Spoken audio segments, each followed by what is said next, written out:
Alors, la suite. Après l'introduction de la notion de mémoire, qui est basée sur les cellules élémentaires de mémorisation à un bit, ou bien ce qu'on a appelé les bascules. Alors maintenant, nous allons étudier qu'est-ce que ça veut dire une bascule, quelle est sa fonctionnalité. Voilà donc la démarche qu'on va suivre.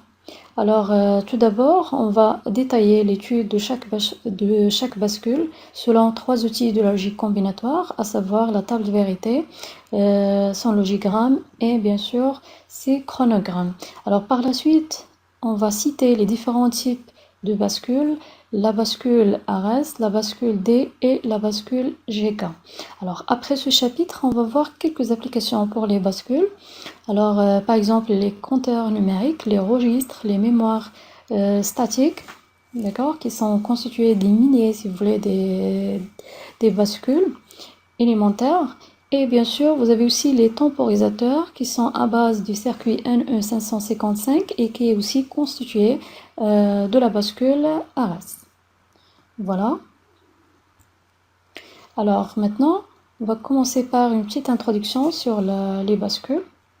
Alors, les bascules, également connues sous le nom de flip-flop. Alors, on va voir par la suite ce mot flip-flop. Alors, qu'est-ce que ça veut dire pour les bascules? Alors, ce sont des circuits logiques à deux états stables, 0 et 1, en sortie. Alors, ces bascules sont décrites par des tables de vérité. Alors, à l'instar des opérateurs logiques élémentaires en logique combinatoire, les bascules, ce sont les éléments de base de la logique séquentielle.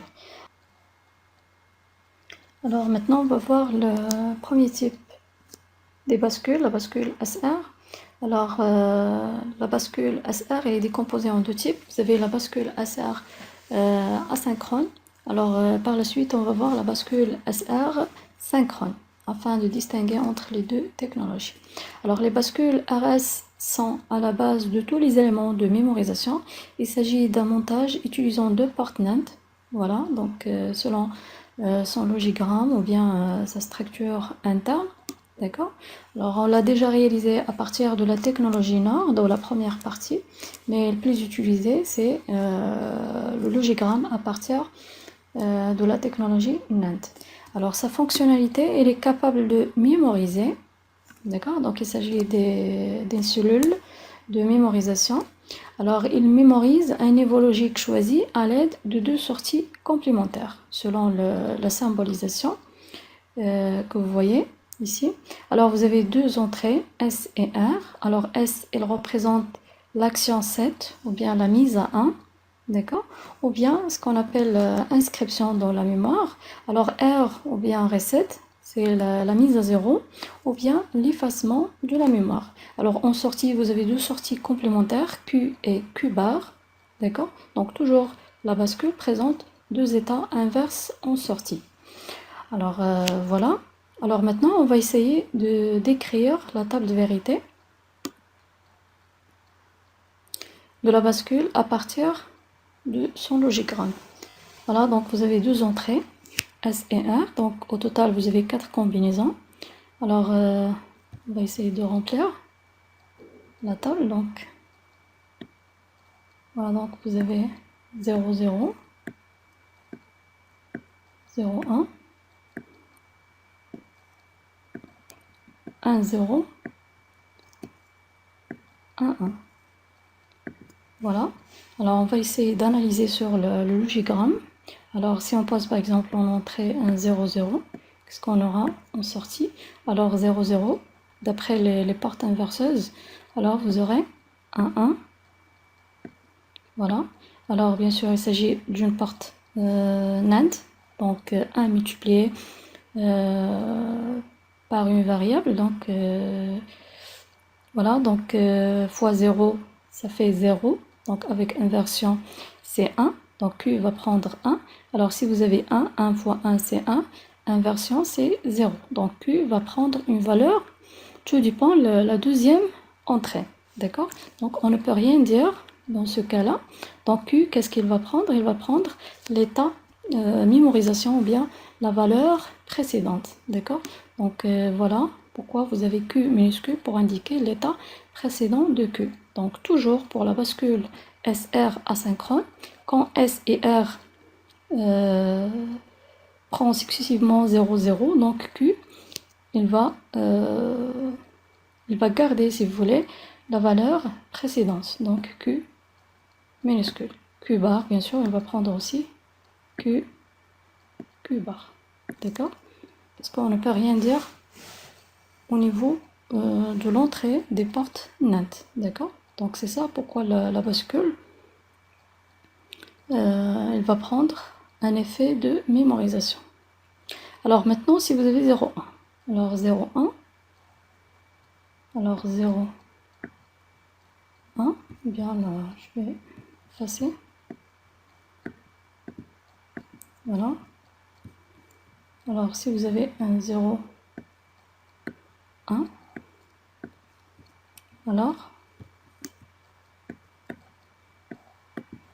Alors inversion. Vous aurez un 0, pardon. Alors ici, vous avez un 0, donc 0 multiplié par n'importe quelle valeur, donc ça va vous donner 0 avec inversion, c'est 1. D'accord? Voilà, donc 1 fois 1 qui est déjà en sortie de la porte inverseuse. Donc 1 fois 1, c'est 1, avec inversion, c'est 0. Voilà, donc dans cette ligne, Q va prendre 0, 1. Bien sûr, c'est logique. Pourquoi? Parce que R égale à 1, donc c'est l'action reset, c'est l'effacement ou bien la mise à 0 de la sortie Q. D'accord? C'est 0, 1. Alors maintenant, si on pose 1, 0, alors 1, 0, voilà. Alors ici, vous avez 0, 1. Donc c'est l'état inverse, donc 0 multiplié par n'importe quelle valeur, donc vous aurez toujours, donc c'est 1, inversion c'est 0, voilà.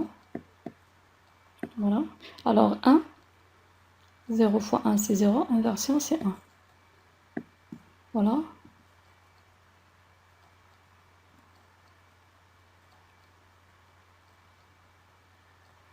Voilà, ici c'est 1, pardon.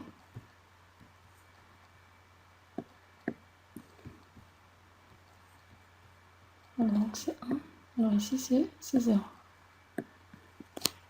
voilà. Donc ici vous avez 1, 0, bien ce qu'on appelle action 7. Donc Q va prendre état d'inscription. D'accord, bien 7 ou bien la mise à 1. Alors si vous avez maintenant un 1. Alors un 1.